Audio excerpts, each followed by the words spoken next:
AITAH for not telling my fiancé that my late partner was a man.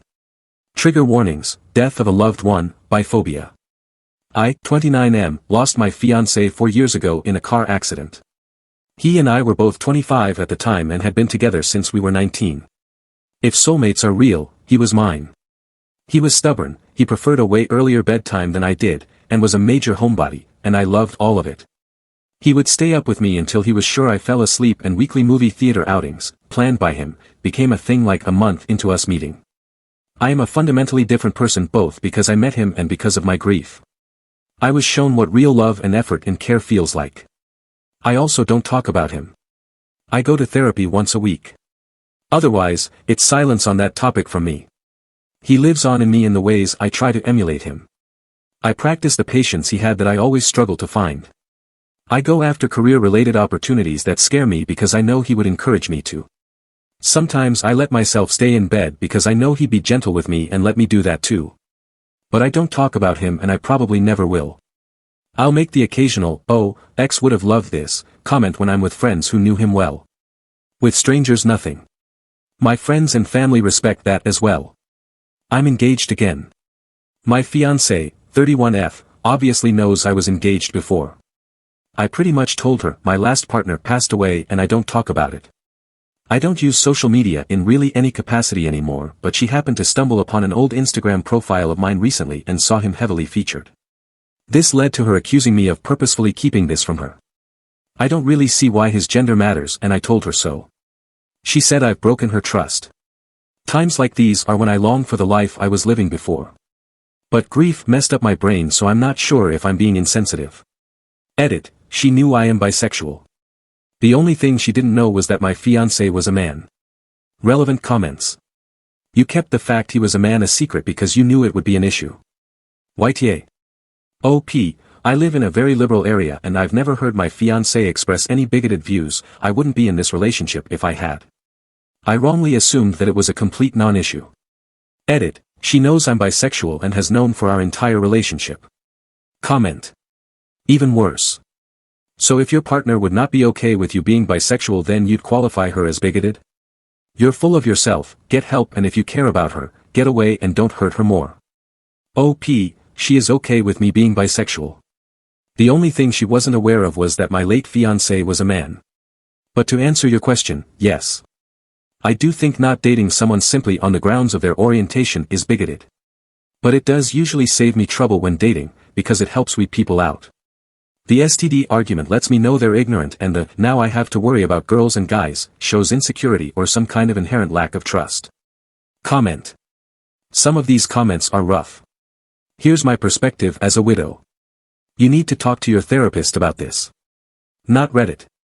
Most people have no idea what it's like to lose so much and just how much that loss shapes you. But also, it's concerning to me that he sounds like such a big part of your internal life, but you've never even mentioned him with your current partner. Before you get married, you need to dig into why you've compartmentalized this to such an intense degree. Why are you hiding him? What are you afraid of? If I'm being generous, I think seeing that your late fiancé was a man shocked your fiancé into realizing that she knows absolutely nothing about this major part of you. OP, I really appreciate your comment. Thank you. It's very thoughtful. I don't think there's anything I'm necessarily scared of, but I am very protective of his memory. Sharing him with someone he didn't choose to share his story with kind of freaks me out in a way. I don't know. I'm aware that's irrational. Then there's the risk that the new partner would get tired of hearing about him or otherwise insecure about it, and that makes me really uncomfortable to think about too. So I guess I just keep him safe in me and my mind, and it protects me too. On if the fiancé was having an issue with the previous partner's gender.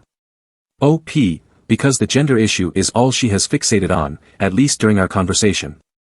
Also, it makes me uncomfortable to be with someone who is okay with my bisexuality in theory but not in practice.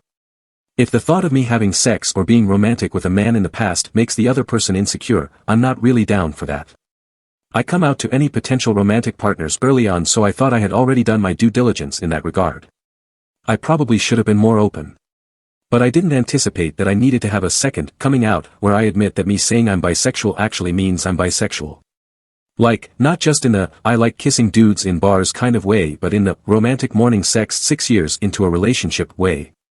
Update. Yesterday, I had an emergency therapy session because I was spiraling and didn't feel prepared to tackle the upcoming conversation with my fiancée without one.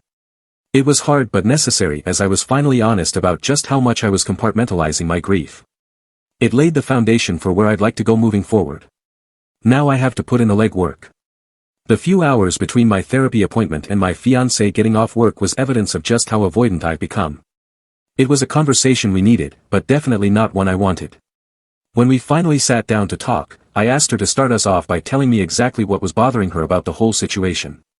She said because I had come out to her in a casual way, the way I come out to anyone, by mentioning it early on when it seems natural to bring up, she didn't realize how serious I was and this made her look at me differently. She apologized for that and suggested that if I told her more about him now, it might be an easier pill for her to swallow. I tried, but there was this knot in my stomach the entire time I tried to pick a place to start. And maybe this is me being cruel, not giving her the benefit of the doubt, but it just didn't feel right. She hadn't come and said, I was shocked because I realized how little I know about this time in your life. Would you be open to talking about it now? Instead it felt like, tell me what you saw in him so I can attempt to rationalize your orientation. I told her I needed some time, so she went to stay elsewhere for the weekend. A longtime good friend of mine came over this morning. I think the combination of anonymously talking more openly about my partner here as well as being more open with my therapist helped remind me of how joyous and cathartic it could be. I don't know the exact catalyst, but I do know I spilled my guts. We talked for hours about things I haven't told anyone in years. I expressed how nervous I was about possibly living alone again and I was told that I didn't ever have to worry about that an SOS text message would be all it took for me to have company if I needed it. Same goes for all my friends and family. I'm so lucky I have an incredible support system. 5 minutes into that hours-long conversation, I already knew. The trust, security, and love I felt made room for this newfound openness. The absence of any one of those marks a relationship DOA, and is why I felt physically ill trying to share his memory with her. I truly wish her the best. I think going our separate ways will be good for both of us. We weren't getting what we needed from each other. She's supposed to be coming back tomorrow, so we'll have the talk then. I have lots of work to do but for tonight, I get to be reminded of what safety feels like.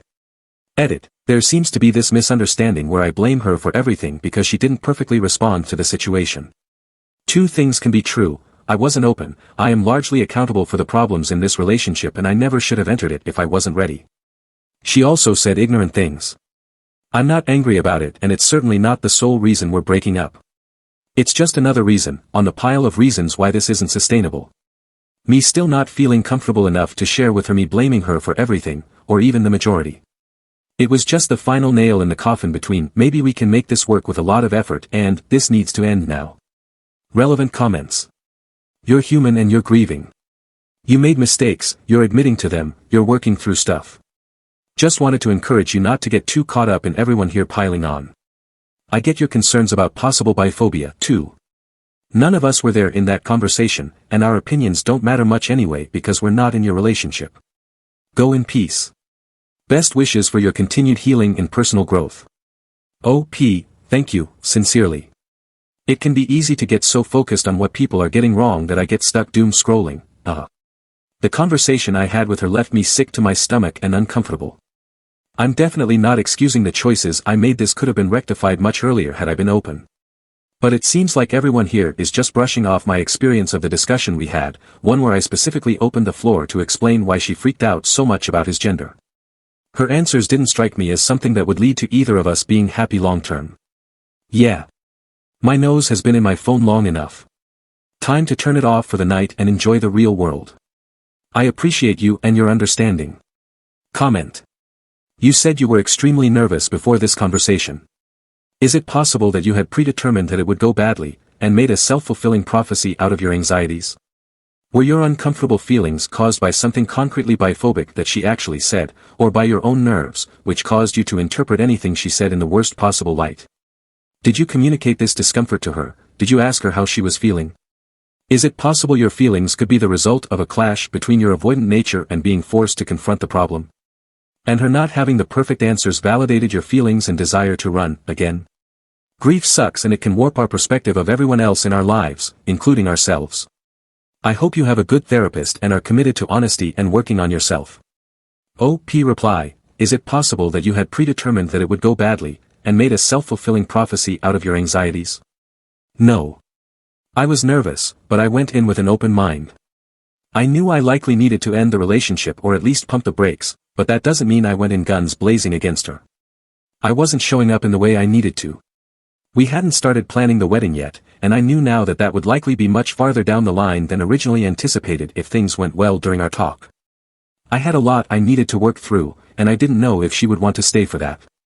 Were your uncomfortable feelings caused by something concretely biphobic that she actually said, or by your own nerves, which caused you to interpret anything she said in the worst possible light? She said she didn't realize how serious I was about being bisexual when I had already come out to her. She also that made her look at me differently and apologize. There's only one interpretation of that. I came out to her early on, but she didn't take my sexuality as fact until she saw me with a man, and now she looks at me differently. And despite just devoting a paragraph to that conversation, it was much longer than that in person. I asked her to elaborate and she doubled down on what she said. She was apologizing to me for seeing me differently and asking me to share memories of my late fiancé to make this an easier pill to swallow. The pill to swallow wasn't my engagement and it wasn't her lack of knowledge about it.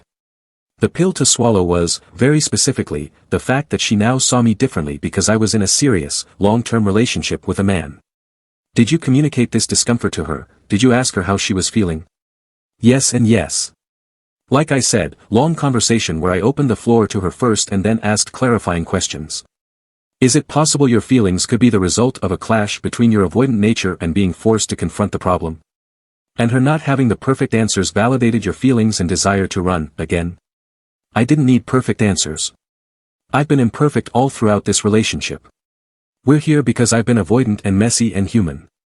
I am at fault here big time for not being open from the start. And I extend grace to her for having to put up with that. I'm sorry I didn't have this conversation sooner, and that I jumped into something I wasn't ready for. What I needed was any shred of evidence that her problems with all of this stemmed from my lack of openness as opposed to him being a man suddenly forcing her to take my sexuality seriously. I didn't get that. And I'm not even really angry at her for that. I don't understand why people are acting like I'm being hostile towards her. We're just not compatible. That's another reason to add to the pile. I'm not going to go into our next conversation blaming her for everything. I am going to reiterate how it made me feel and encourage her to take bisexuality serious from the jump, though. But that's just one part of a much larger talk where I will take accountability and apologize for wasting her time when I couldn't give her all of me.